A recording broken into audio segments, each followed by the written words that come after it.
Image encyclopedia.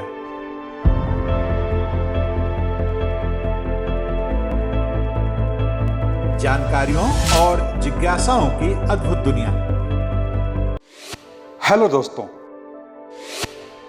अपने इस channel के हर वीडियो में हम आपको किसी एक विषय की विश्वसनीय तथ्यों के सहित पूर्ण जानकारी देंगे। ऐसी जानकारी जिसकी तलाश में स्कूल कॉलेज के छात्रों से लेकर सभी तरह के प्रतियोगी छात्र रहते हैं। हमारी ये वीडियो उन लोगों के लिए भी बहुत उपयोगी साबित होंगे जो जनरल नॉलेज में रुचि रखते हैं और कौन बनेगा करोड़पति जैसे कार्यक्रमों में हिस्सा लेकर सफल होना चाहते हैं। तो दोस्तों, आइए आज का वीडियो शुरू करते हैं। लेकिन उससे पहले आपसे एक अनुरोध कि अगर अब तक आपने हमारे इस चैनल को सब्सक्राइब नहीं किया है तो कृपया कर लें और हाँ, बेल आइकन का बटन दबाना ना भूलें, जिससे हर नया वीडियो सबसे पहले आपको मिले। विज्ञान ने भी माना सुनी जाती हैं प्रार्थनाएं। किसी मरीज के संबंध में जब डॉक्टर जवाब दे देते हैं तब उसके परिजनों के पास बस एक ही सहारा बचता है, प्रार्थना का। हम सब ने ऐसी कई कहानियां सुनी होंगी जिनमें बताया गया होता है कि फला मरीज को डॉक्टरों ने क्रिटिकल घोषित कर दिया था, मेडिकल साइंस ने हाथ खड़े कर दिए थे, विशेषज्ञों ने कहा था कि मरीज अब महज चंद घंटों या चंद दिनों का ही मेहमान है। लेकिन विज्ञान गलत साबित हुआ, विशेषज्ञ झूठे निकले, मरीज उसके बाद सालों तक जिया। लेकिन सुने गए इन तमाम किस्सों के साथ दिक्कत यह होती रही है कि मेडिकल विशेषज्ञ इन किस्सों को महज कपोल कल्पना ही मानते रहे हैं। कम ज्ञान या अज्ञानी होना ही ऐसे विश्वासों को ढोना समझा जाता रहा है। लेकिन विज्ञान और वैज्ञानिकों के इस लगातार नकार और उपेक्षा के बावजूद यह भी सच है कि आम लोग हमेशा से प्रार्थनाओं पर किसी पराशक्ति पर यकीन करते ही रहे हैं। भले बेहतरीन मेडिकल सुविधाएं हासिल की जा रही हों, पर साथ ही प्रार्थनाओं की डोज भी जरूरी समझी गई है। यह अकारण नहीं है कि जब बॉलीवुड के प्रसिद्ध अभिनेता अमिताभ बच्चन फिल्म कुली की शूटिंग के दौरान घायल होकर मरणासन्न स्थिति में पहुंच गए थे, तब उन्हें बेहतरीन चिकित्सा सुविधाएं तो मुहैया कराई गई ही, साथ ही मंदिर, मस्जिद, चर्च और गुरुद्वारों में लाखों लाख लोगों ने उनके लिए प्रार्थनाएं की थी ताकि वे जल्दी से जल्दी स्वस्थ हो सकें। अब के पहले अगर कहा जाता कि अमिताभ के बहुत नाजुक स्थिति से लौटकर स्वस्थ होने में दवाओं के साथ साथ इन दवाओं का भी योगदान रहा, तो शायद इस पर तथाकथित पढ़े लिखे तर्कवादी लोग यकीन नहीं करते। मगर अब उन्हें यकीन करना पड़ेगा, क्योंकि सिर्फ आस्थावान लोग ही नहीं बल्कि तर्कवादी विज्ञान भी इस बात को मानने के लिए मजबूर हो गया है कि प्रार्थनाएं सचमुच सुनी जाती हैं, और ऐसी प्रार्थनाएं तो खास तौर पर जो प्रार्थना के पात्र के बगल में मौजूद रहकर की जाएं। इस बात को इंडियाना यूनिवर्सिटी के धर्म विषयक प्रोफेसर कैंडी गुंथर ब्राउन की देखरेख में हुए एक शोध सर्वेक्षण में साबित किया गया है। विशेषज्ञ मेडिकल डॉक्टरों की एक टीम के साथ यह शोध सर्वेक्षण मोजाम्बिक के सुदूर ग्रामीण इलाकों में संपन्न हुआ। इस शोध के दौरान पाया गया कि उन मरीजों के मुकाबले जिनके लिए प्रार्थनाएं नहीं की गईं, उन मरीजों को दवाएं ज़्यादा कारगर साबित हुईं, या कहें कि दवाएं उन्हें ज़्यादा सूट किया जिनके लिए प्रार्थनाएं की गईं। खास तौर पर ऐसे मरीजों को जिनके बगल में मौजूद रहकर प्रार्थनाएं की गईं। गौरतलब है कि यह सर्वेक्षण एक ही किस्म और स्तर के मरीजों को दो अलग अलग हिस्सों में बांट कर किया गया। निष्कर्ष में पाया गया कि जिन मरीजों के लिए प्रार्थनाएं हुई उनकी तबीयत में तेजी से सुधार हुआ, जिनके लिए प्रार्थनाएं नहीं हुई उनमें सुधार की रफ्तार धीमी रही और कई मामलों में नकारात्मक भी रही। लेकिन विज्ञान ने भले इस बात को अब जाकर माना हो, पारंपरिक समाजों में, खास तौर पर भारत और चीन जैसे प्राचीन समाजों में तो हमेशा प्रार्थनाओं पर जबरदस्त भरोसा रहा है। जब विज्ञान ने प्रार्थनाओं की इस पराशक्ति की खिल्ली उड़ाई तो भी लोग चुपचाप इस विश्वास पर अपनी आस्था बनाए रखी कि प्रार्थनाएं सुनी जाती हैं। भले विज्ञान की तर्कशीलता के सामने प्रार्थनाओं की आस्था पर लोग खुलकर और दृढ़ता से खड़े न हो सके हों। प्रार्थनाएं तब से हैं जब से इंसान अपने अस्तित्व के लिए जूझना शुरू किया। प्रार्थनाएं तब से हैं जब से प्रकृति है, जब से फूल पौधे हैं, जब से इंसान में खुशनुमा एहसास है। प्रार्थनाओं का एहसास तभी से है, बल्कि उससे भी पहले से। हर धर्म प्रार्थना की सीख देता है। हर धर्म प्रार्थना को महत्वपूर्ण बताता है। हर धर्म में प्रार्थनाओं के तरीके अलग अलग हो सकते हैं, लेकिन प्रार्थनाओं का एहसास एक सा होता है। आज के समय में प्रार्थनाएं आध्यात्मिक अभिव्यक्ति का सबसे सरल रूप हैं। पहले प्रार्थनाओं को गरीबों का अंधविश्वास, उनकी नासमझी और शैक्षिक ज्ञान के अभाव का बाई प्रोडक्ट समझा जाता था। यही कारण है कि पहले दुनिया में विकसित देश गरीब देशों के मुकाबले प्रार्थनाओं को कम तरजीह दिया करते थे।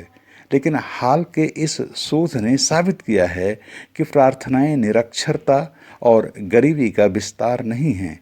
ये सबके लिए उतनी ही फायदेमंद हैं जितनी किसी एक के लिए। यही कारण है कि आज अमीर हो या गरीब, पढ़ा लिखा हो या गैर पढ़ा लिखा, सभी प्रार्थना की पराशक्ति पर यकीन करते हैं। प्रार्थना करना हमारा आदिम स्वभाव भी है।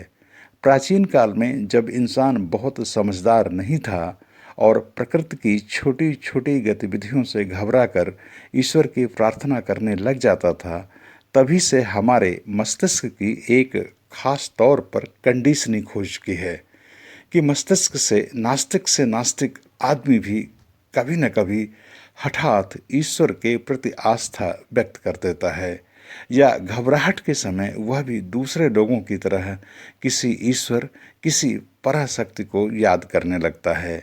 इसे कोई भी विचारधारा, विज्ञान का कोई भी स्वभाव अथवा आचरण बदल नहीं सका। कहा जाता है कि सोवियत संघ के दिनों में जब वहाँ धर्म पर पाबंदी थी, तब भी खगोल वैज्ञानिक उपग्रहों के प्रक्षेपणों के दौरान दिल में उन प्रक्षेपणों की कामयाबी के लिए प्रार्थनाएं किया करते थे। हालांकि उन दिनों इसके खतरे थे। मालूम पड़ने पर इस हरकत के लिए उन्हें सजा दी जा सकती थी। बावजूद इसके वे वैज्ञानिक रिस्क लिया करते थे। प्रार्थनाओं को लेकर समय समय पर कई तरह के वैज्ञानिक शोध हुए हैं और इन सभी का साझा निष्कर्ष यह है कि कई बार प्रार्थनाएं वाकई चमत्कार करती हैं। अमेरिका में प्रार्थनाओं का लंबी उम्र में क्या योगदान है, इस विषय पर एक बृहद शोध हुआ है और इसके निष्कर्ष चौंकाने वाले रहे हैं।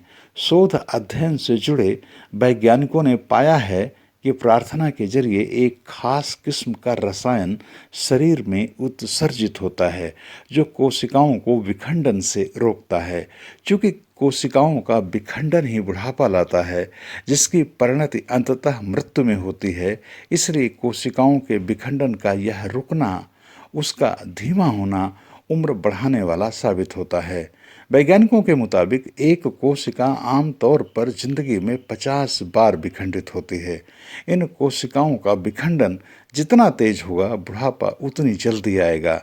एक अन्य बड़े शोध सर्वेक्षण में पाया गया है कि जो लोग नियमित तौर पर प्रार्थना करते हैं, सामूहिक प्रार्थना सभाओं में हिस्सेदारी करते हैं तथा प्रार्थनाओं को लेकर सकारात्मक विचार रखते हैं, वे लोग उन लोगों के मुकाबले जो इन तमाम चीज़ों पर यकीन नहीं करते, 65% कम दिल की बीमारियों का शिकार होते हैं। शिक्षा शास्त्री शायद सदियों पहले इस निष्कर्ष पर पहुंच चुके थे कि सामूहिक प्रार्थनाओं के बाद शुरू किया गया अध्ययन ज़्यादा सकारात्मक और आत्मीय होता है। इसी वजह से आज पूरी दुनिया में स्कूलों में प्रार्थनाओं का चलन है। विज्ञान कहता है कि दुनिया में कुछ भी विनष्ट नहीं होता, सिर्फ रूप बदलता है। इसलिए जब हम कोई शब्द बोलते हैं तो वह हमेशा हमेशा के लिए अजर अमर हो जाता है। वह ब्रह्मांड में घूमता रहता है। इसीलिए किसी मंदिर, किसी गुरुद्वारे, किसी गिरजाघर, किसी मस्जिद या पैगोडा में शांति महसूस होती है, क्योंकि इन जगहों पर हमेशा सद्विचार के उद्गार गूंजते रहते हैं। इन जगहों पर अक्सर लोग ईश्वर के प्रति श्रद्धा व्यक्त करते हैं, इसलिए सभी धार्मिक स्थलों में से शांति हासिल होती है। यह एक वैज्ञानिक सच्चाई है। प्रार्थना का कोई सार्वभौमिक रूप, आकार, शब्द या तरीका नहीं है। प्रार्थनाओं के लिए चेतना, अंतर चेतना भी बहुत जरूरी नहीं है। प्रार्थना के लिए सिर्फ दिल से ईमानदारी, सकारात्मक और सहज होने की जरूरत होती है। प्रार्थना को किसी निश्चित परिभाषा से नहीं बांधा जा सकता। फिर भी कहा जा सकता है कि प्रार्थना ईश्वर या किसी पराशक्ति के समक्ष समर्पण है। वैज्ञानिकों ने शोध में पाया है कि जिन घरों में सप्ताह में एक बार सामूहिक प्रार्थनाओं का चलन है, वहाँ उन घरों के मुकाबले झगड़े बहुत कम होते हैं जिन घरों में कभी प्रार्थनाएं नहीं होती। अपनी हर सुबह प्रार्थनाओं के साथ शुरू करने वाले गांधी जी मानते थे कि प्रार्थना के बाद शुरू किए गए किसी भी काम के पूरा होने की उम्मीद ज़्यादा होती है। शायद यह संयोग भर नहीं है कि सांस्कृतिक कार्यक्रमों की शुरुआत प्रार्थनाओं के बाद होती है, क्योंकि प्रार्थनाएं सफलता का मार्ग प्रशस्त करती हैं। प्रार्थनाओं का कोई निश्चित ढंग नहीं है। दक्षिण भारत में तमिल लोग भगवान मुरुगन को प्रसन्न करने के लिए मुंह को बिंधवाकर प्रार्थना करते हैं और उनकी मनोकामनाएं पूरी होती हैं। मुहर्रम के अवसर पर शिया मुसलमान अपने आप को यातनाएं देकर प्रार्थना करते हैं और उनकी प्रार्थनाएं पूरी होती हैं। मतलब यह कि प्रार्थना किसी निश्चित तरह की नहीं होती।